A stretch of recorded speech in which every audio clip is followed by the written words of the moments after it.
Haleluya, salam saudara-saudara. Raffi Ahmad mengatakan bahwa pertemuannya dengan Prabowo itu, dengan Rizik itu membawa kabar yang bagus bagi Prabowo. Tapi pantas nggak itu seorang utusan presiden bertemu dengan seorang yang suka dan sudah melukai bangsa Indonesia ini? Bahkan Baklawi pertama yang merusak Indonesia adalah Usman Baklawi. Dan pengecut semua, si Rizik ini provokator. Dan dia sudah mempermainkan dengan kelincahan mulutnya, mulut comberannya itu menggasak siapa saja, menyinggung siapa saja, termasuk presiden-presiden, tanpa memberikan penghormatan padahal dia itu adalah pengungsi dari Yaman, yang datang ke Indonesia hanya numpang makan karena negerinya itu tandus dan gersang. Nggak ada yang bisa diharapkan dari negeri itu kecuali harus ditinggalkan. Dan keributan mereka dari satu waktu ke waktu yang lain, itu sejak zaman Nabi Muhammad itu, negeri itu selalu dilanda oleh kerusuhan, peperangan kecil-kecilan sampai hari ini. Dan sebagai seorang provokator, Habib Rizik pandai memainkan isu, terutama ukhuwah Islamiyah. Dan Indonesia adalah negeri paling besar dan mayoritas penduduk di seluruh dunia. Diperkirakan ada lebih dari 200 juta penduduk Indonesia beragama Plukusuntur. Beragama Islam maksud saya. Maaf, bukan agama Plukusuntur, karena memang agama Plukusuntur nggak ada. Dia mengisukan Palestina, karena ini adalah isu paling mahal dan paling sering kejadiannya itu. Bukan isu Yamannya, di mana negeri Yaman itu adalah penghasil produk utama kaum telur di iris-iris. Telolis maksud saya. Yaman adalah membaul teroris, pusat kekacauan di sana. Dan tidak terhitung lagi, 500 juta orang Yaman dihabisin oleh Arab Saudi. Tetapi dia tidak menggunakan nama negerinya sendiri untuk memungut uang. Justru isu Palestina, karena lebih kuat dengan Israel. Isunya itu lebih kuat. Maksud saya, padahal hanya beberapa korban dari isu yang digunakan oleh Habib Rizik ini. Nah, saudara-saudara, Raffi Ahmad mengatakan bahwa pertemuannya dengan Rizik banyak membahas soal kegiatan generasi muda di rumah ibadat. Woi, Raffi Ahmad, kegiatan apa di rumah ibadat itu? Kecuali mendidik. Surat ke-8 ayat 60, surat ke-8 ayat 67. Dan bagaimana menjadikan generasi ini seperti apa yang dialami oleh Raffi Ahmad adalah hijrah. Tahu nggak Anda hijrah itu? Hijrah itu adalah menyiapkan mujahidin untuk pergi ke Arab, untuk pergi membela Palestina, membela Gaza, membela Syria, membela Iran, Irak, dan porak-poranda di Mesir dan Libya.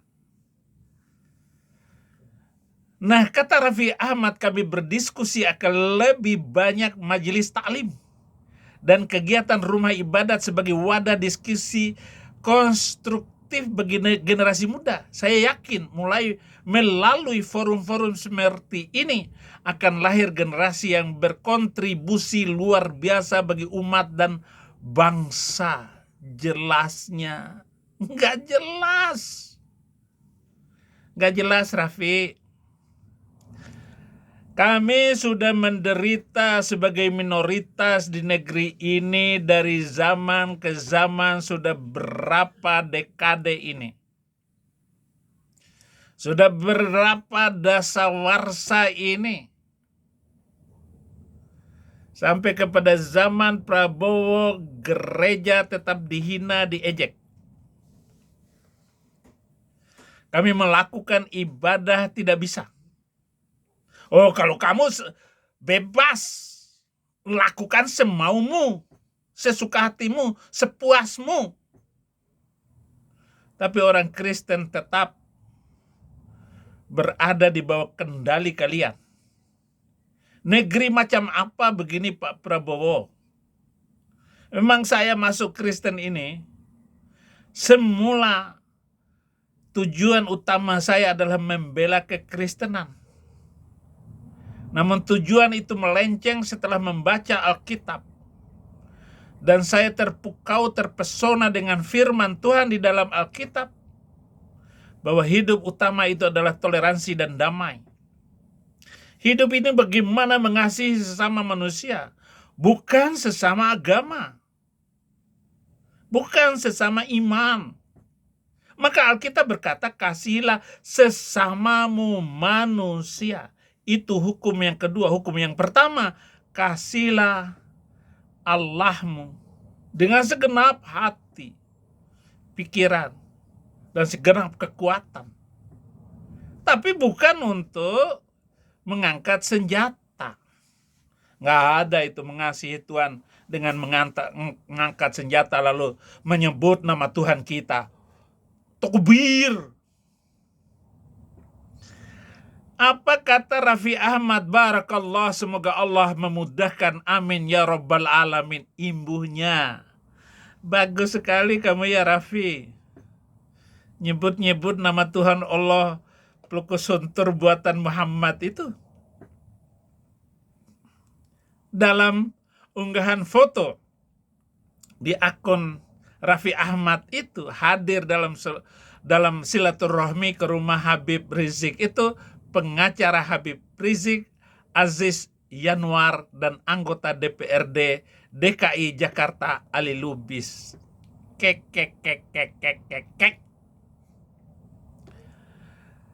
CNN Indonesia bilang, Raffi meyakini pertemuan itu nantinya akan melahirkan generasi muda yang berkontribusi luar biasa bagi umat dan bangsa. Sekali lagi, para muhibbin dan pendukung Habib Rizik itu sudah babak belur, berantakan semuanya, dan kita kira bahwa Rizik harus dipulangkan ke Yaman. Karena apa yang dilakukan oleh Rizik selama ini adalah kontraproduktif bagi kemajuan zaman di masa yang akan datang, kemajuan pembangunan toleransi dan damai di masa yang akan datang, dan kemajuan Rizik di dalam usahanya membuat dan mengeraskan hati umat Indonesia, terutama Muslim, untuk benci dengan toleransi dan damai, benci dengan orang-orang yang beda agama. Harusnya kamu tahu begitu, Raffi. Weh, menteri. Jadi menteri yang diutus, yang menggantikan Gus Miftah ini, bodoh wae, rendah mentalnya. Jangan jenderal yang dikirim ke Habib Rizik, kopral aja. Kopral cukup. Oh, kok takut dengan Rizik ini? Nah, kata Ahmad lanjut, kami berdiskusi agar lebih banyak majelis taklim dan kegiatan rumah ibadah sebagai wadah diskusi konstruktif bagi generasi muda. Saya yakin, katanya. Yakin apa begitu? Saya yakin melalui forum-forum seperti ini akan lahir generasi yang berkontribusi luar biasa bagi umat dan bangsa, katanya. Nggak ada kontribusi yang dilakukan oleh Habib Rizik, saudara. Nggak ada. Nah, tunggu tanggapannya. Saya yakin Bapak Presiden Prabowo akan berani. Dia jenderal kok, betul? Betul? Cuman tunggu tanggal mainnya, tunggu. Lu nggak sabar sih. Udah tunggu aja, insya Allah Bapak Presiden Prabowo bisa mimpin Indonesia dengan baik. Amin. Amin ya Rabbal. Sebelum saya akhiri, barusan saya ditanya sama Kiai Oyo. Beliau bisikin saya nanya, Habib, cara ngebasminya bagaimana ya? Liar ayo. Mau tahu cara basminya? Betul. Tangkap biangnya dulu. Biangnya dulu tangkap, saudara. Biangnya dulu yang paling korup, yang paling banyak korupsinya, tangkap, jeblosin ke penjara. Nanti yang di bawahnya ikut semua kita tangkap. Setuju tidak? Setuju tidak? Dulu zaman Pak Harto, saudara, korupsi ada. Banyak. Tapi korupsinya di kolong meja. Nah, korupsinya di mana? Kolong meja. Masuk zaman reformasi, saudara, korupsinya naik di atas meja. Paham? Paham? Di zaman Jokowi, meja-mejanya dikorupsi. Kacau tidak?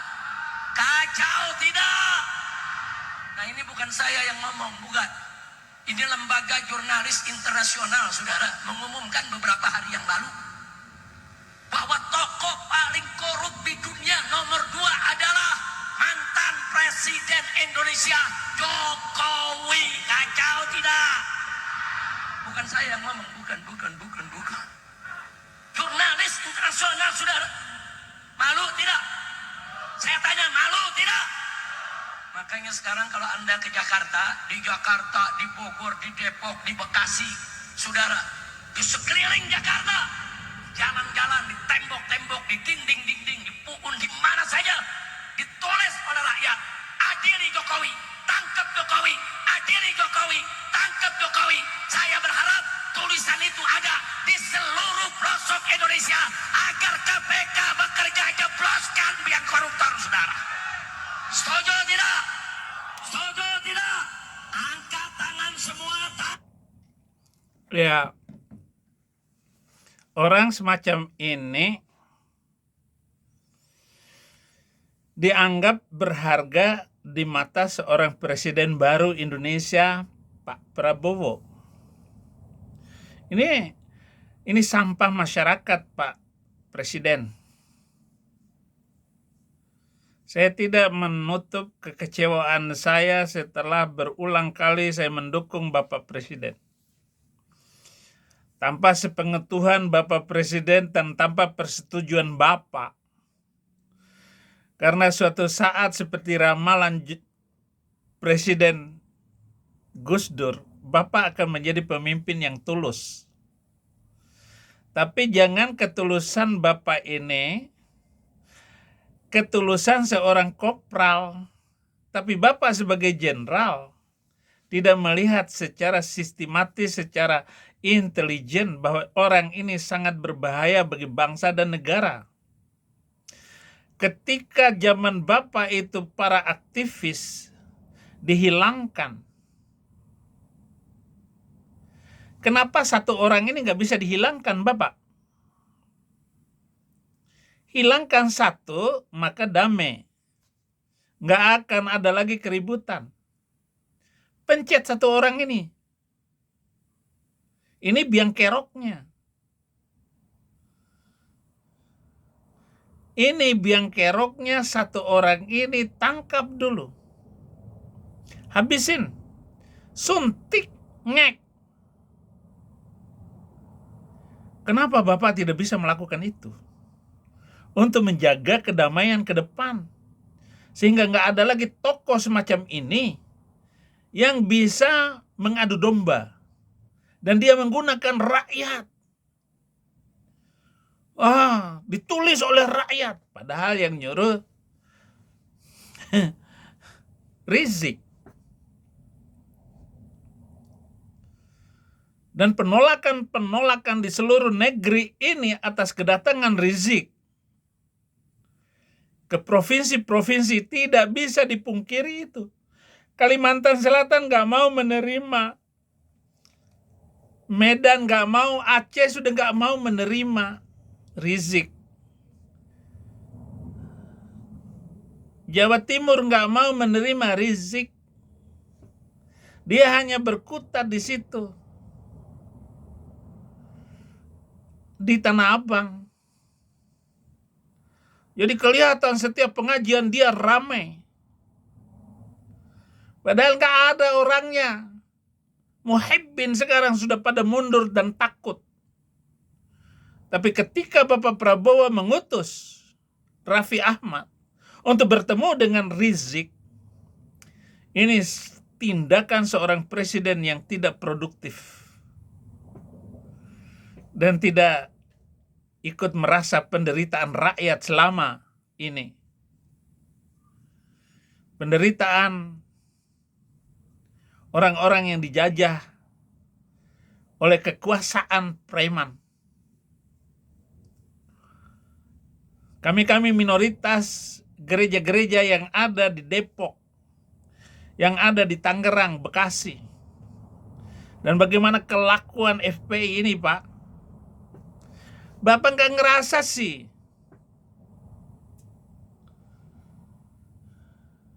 Dan sekarang dia menghina Jokowi. Jokowi inilah yang mengangkat Bapak jadi Menteri Pertahanan. Dan Bapak belajar banyak dari Jokowi untuk memimpin seorang sipil. Dan Bapak merasa bagaimana selama kepemimpinan dan bersama dengan Jokowi, Bapak menikmati kebaikan hati Pak Jokowi. Dan Bapak sudah berkali-kali kalah dengan Jokowi. 2 kali kalah dengan Jokowi. 4 kali Bapak calon. Tetapi ketika Jokowi dengan tangan dingin mengajak Bapak, sampai akhirnya Bapak bisa menang karena menolak Megawati. Karena Megawati maunya Pranowo. Dan Pranowo telah menghina anak muda bangsa Indonesia dengan menolak Olimpiade sepak bola dunia. Dan ini adalah penghinaan terhadap masa depan persepak bolaan Indonesia dari anak muda. Jadi Bapak katanya Prabowo dengan pertemuan Raffi Ahmad dengan Rizik Syihab itu menjaga keharmonisan umat beragama. Generasi muda harus menjadi pelopor dalam mempersekusi, memperkuat juga agar bagaimana toleransi serta menjaga persatuan dalam kehidupan berbangsa dan bernegara. Ini retorika kosong. Retorika ini sudah ini Rizik sudah kenyang. Kalau mau melihat generasi yang muda yang akan datang, yang dicita-citakan oleh Rizik adalah Bahar Smith. Tuhan Yesus memberkati.